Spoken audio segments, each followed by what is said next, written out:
بسم اللہ الرحمن الرحیم۔ صحابیات میں حضرت اسماء رضی اللہ عنہ کا مرتبہ بہت بلند ہے۔ آپ رضی اللہ عنہ کے شوہر حضرت زبیر بن عوام مشہور صحابی ہے اور ان 10 صحابہ کرام میں شامل ہے جن کے اللہ کے رسول صلی اللہ علیہ وسلم نے جنت کی خوشخبری سنا دی تھی۔ ان 10 صحابہ کو عشرہ مبشرہ کہا جاتا ہے۔ حضرت اسماء رضی اللہ عنہ کے صاحبزادے حضرت عبداللہ بن زبیر بھی صحابی تھے۔ حضرت اسماء رضی اللہ عنہ کی چھوٹی بہن حضرت عائشہ ام المؤمنین ہے۔ حضرت اسماء بنت ابی بکر ہجرت نبی سے 27 سال پہلے مکہ مکرمہ میں پیدا ہوئی۔ ایمان لانے والوں میں ان کا نمبر 18واں ہے۔ اس زمانے میں مسلمان چھپ چھپ کر عبادت کرتے تھے۔ پھر جب حضور صلی اللہ علیہ وسلم نے اللہ تعالیٰ کے حکم سے کھلے عام دعوت اسلام دینا شروع کی تو مخالفتوں کا طوفان آ گیا۔ حضرت اسماء رضی اللہ عنہ بتاتی ہے کہ ایک بار خانہ کعبہ میں آن حضرت صلی اللہ علیہ وسلم پر مشرکین نے حملہ کر دیا۔ کسی نے آ کر ہمیں خبر کی تو میرے والد حضرت ابوبکر صدیق رضی اللہ عنہ فوراً خانہ کعبہ کی طرف دوڑے۔ وہاں انہوں نے کفار کو روکنے کی کوشش کی۔ کفار نے ان کو اتنا مارا پیٹا کہ وہ بے ہوش ہو گئے۔ ان کو اٹھا کر گھر لایا گیا۔ وہ اتنے زخمی تھے کہ ہم ان کے سر کو ہاتھ لگاتے تھے تو ان کے بال جھڑ جاتے تھے۔ 13 برس تک مکہ مکرمہ میں دعوت دین دینے کے بعد حضور اکرم صلی اللہ علیہ وسلم کو اللہ تعالیٰ کی طرف سے ہجرت کا حکم ہوا۔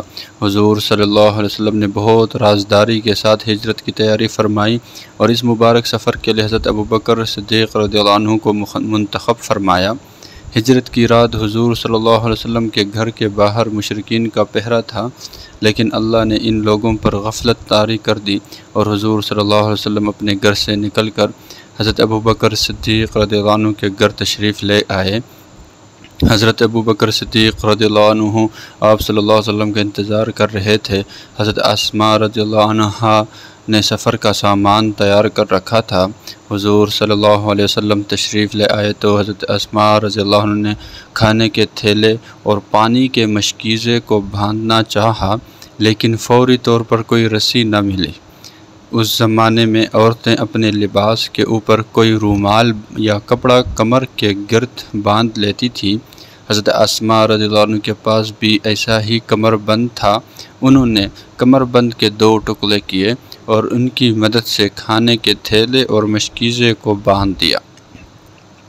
اس قسم کا کمر بند نطاق کہلاتا ہے۔ حضور صلی اللہ علیہ وسلم نے اس موقع پر حضرت اسماء رضی اللہ عنہ کو ذات النطاقین کا لقب عطا فرمایا، یعنی 2 کمر بند والی۔ حضور صلی اللہ علیہ وسلم اور حضرت ابوبکر صدیق رضی اللہ عنہ کے ہجرت کے کچھ دنوں بعد حضرت اسماء رضی اللہ عنہ جب اپنی سوتیلی والدہ حضرت ام رومان، بہن حضرت عائشہ اور بھائی حضرت عبداللہ بن ابی بکر کے ساتھ ہجرت کر کے مدینہ منورہ آ گئی۔ حضرت اسماء رضی اللہ عنہ کے شوہر حضرت زبیر رضی اللہ عنہ بھی کچھ عرصے بعد اپنی والدہ حضرت صفیہ رضی اللہ عنہ حضور کی پھوپھی کو لے کر مکہ سے ہجرت کر کے مدینہ منورہ پہنچ گئے۔ ہجرت کے بعد اللہ تعالیٰ نے حضرت اسماء کو ایک بیٹا عطا فرمایا۔ اس کا نام انہوں نے عبداللہ ابن زبیر رکھا۔ حضرت اسماء رضی اللہ عنہ کی والدہ کا نام قتیلہ تھا۔ وہ مسلمان نہ ہوئی تھی۔ ہجرت کے بعد ایک بار قتیلہ مدینہ منورہ آئی۔ انہوں نے حضرت اسماء سے کچھ رقم مانگی۔ حضرت اسماء ان کی مدد کرنا چاہتی تھی، لیکن ان کے مسلمان نہ ہونے کی وجہ سے سوچ میں پڑ گئی۔ پھر وہ حضور صلی اللہ علیہ وسلم کے پاس گئی اور ان کو ساری بات بتا کر پوچھا کہ میں کیا کروں۔ حضور صلی اللہ علیہ وسلم نے ان کو اپنی والدہ کی مدد کرنے کی اجازت دے دی اور فرمایا، اللہ تعالیٰ صلہ رحمی، عزیزوں اور رشتہ داروں کے ساتھ اچھا سلوک سے نہیں روکتا۔ حضرت اسماء بہت سخی تھی۔ ان کے صاحبزادے حضرت عبداللہ بن زبیر کا کہنا ہے کہ میں نے اپنی ماں سے بڑھ کر فیاض کسی کو نہیں دیکھا۔ جب حضرت عائشہ کا انتقال ہوا تو حضرت اسماء کو ترکہ میں جائیداد ملی۔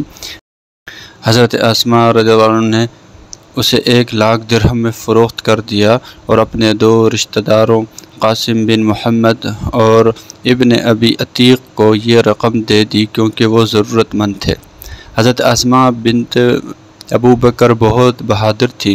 وہ اپنے شوہر حضرت زبیر رضی اللہ عنہ اور بیٹے عبداللہ کے ساتھ جنگوں میں شریک ہوتی تھیں اور زخموں کی مرہم پٹی کرتی تھی۔